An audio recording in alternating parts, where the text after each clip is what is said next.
Welcome to Let Me Fix This. Enjoy the video. In this video, I will explain how to change your Infiniti Q50 cabin air filter.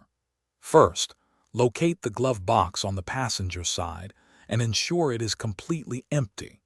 You will need a small flathead screwdriver or a trim removal tool.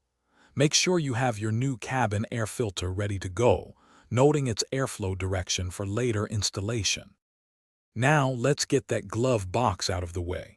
First, open the glove box and remove everything inside. On the right side, you'll see a small dampener arm. Gently unclip it. Then, press inward on the two side tabs of the glove box to release it from its hinges.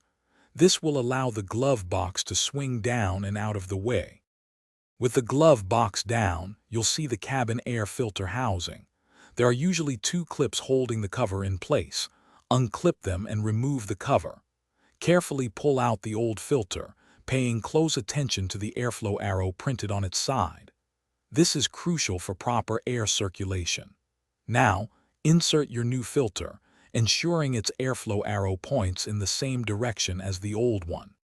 To finish up, simply reverse the steps. Reattach the filter housing cover, making sure the clips are secure. Then, align the glove box tabs and push them back into place until they click. Don't forget to reattach the dampener arm on the right side. Give the glove box a few open and close tests to ensure everything is working smoothly. You've successfully replaced your cabin air filter. Also, be sure to check the description for a link to a great book about money, plus other helpful deals. Thanks for watching. If you found this helpful, don't forget to like and subscribe.